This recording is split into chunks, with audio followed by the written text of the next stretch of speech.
Let us begin with the study of germs or disease-producing microorganisms. We sometimes get news of the outbreak or epidemic of diseases such as typhoid, cholera, diarrhea or gastritis, jaundice or conjunctivitis. You may have seen someone in families of your acquaintance falling ill with diseases like malaria, polio or diphtheria. Your mother might have told you how you yourself or someone else in your family had suffered from whooping cough, measles or mumps when they were small. What causes all these diseases? Earlier, people believed that they were caused by evil spirits, black magic, or by the wrath of God. Therefore, black magic and inhuman methods were used to overcome the diseases. However, scientists have shown through their research that many diseases are caused by microorganisms. This has proved that the old beliefs were wrong. Microorganisms. Microorganisms are very, very small in size. Micro means very, very small. We cannot see microorganisms with the naked eye, but they can be seen with the help of a microscope. Microorganisms are living things. Microorganisms are present everywhere, in the air, in water, in the soil, in the bodies of animals, etc. Some microorganisms cause diseases. They are called pathogens or disease-producing microorganisms. However, all microorganisms are not pathogenic. That is, all do not cause diseases. When many people in a place get the same disease at the same time, we say that there is an outbreak or an epidemic of the disease. Malaria, typhoid, jaundice, cholera are some of the diseases that cause epidemics. Why do epidemics occur?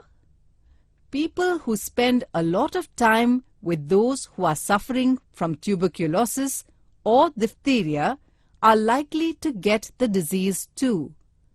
Such diseases are called infectious disease. How does a person contract a disease? The diseases spread through air, water, food, or some insects. When the germs of a disease enter our body and grow in number, we can fall ill with that disease. Now, we shall study the spread of diseases through water. Did you know that the diseases such as typhoid, cholera, diarrhea are diseases of the intestines? The feces of people having any of these diseases contain the germs of the disease. If their feces enter water, then the germs in them also mix with the water and the water is contaminated. Some people use such contaminated water for drinking, making sherbets, ice or fruit juices. The germs in the water can enter their body and they are likely to contract the disease. Germs of jaundice too spread in this way through contaminated water. Diseases like jaundice, typhoid, cholera, polio, diarrhea spread through water. They are waterborne diseases. The spread of diseases through food. Some diseases spread through foodstuffs too. How do germs enter food? When food is left uncovered, it is contaminated by germs because of flies or dust that settles on it. Flies sit on garbage and dirt. When flies sit on the feces of people suffering from diseases of the intestines, the germs in the feces stick to the legs and the body of the flies. When these flies sit on uncovered food, the germs enter the food and contaminate it. There are many germs in the soil. They are blown into the air along with dust particles due to wind. When this dust settles on food, the food is contaminated. We often hear of people getting diarrhea by eating uncovered food displayed in the market. Those who cook, serve, or sell this food have to handle the food.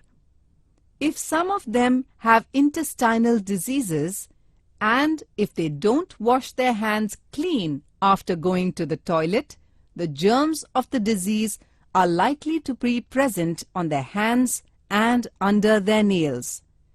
When these people touch the food, the germs are likely to enter the food too. Now, let us study about the spread of disease through air. Some diseases spread through air too. They are called airborne diseases. Germs of tuberculosis or TB are present in the spittle of a person having tuberculosis. When this person spits or coughs, the germs spread in the air. These germs enter the bodies of people who are nearby through the air they breathe in. You might have heard that someone contracted TB after spending a lot of time around a TB patient. That is why TB patients are advised not to spit anywhere they feel like. Other diseases of the lungs also spread through air. Diphtheria is a disease of the throat. The germs of throat diseases too spread through air. We must never spit in public places. One must use a spittoon if one has to spit. The spread of disease by insects. Now, let us see how skin diseases like scabies and ringworm spread from one person to another through direct contact. Using the clothes or other belongings of people having these diseases can cause the disease. Diseases that spread through direct contact are called contagious diseases.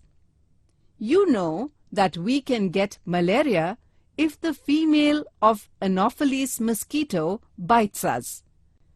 When a mosquito bites, that is, sucks the blood of a malaria patient, the malaria germs in that person's blood enter the mosquito's body. When this mosquito bites another person, the malaria germs enter that person's body and cause the disease. Like mosquitoes, fleas and some other insects also spread diseases.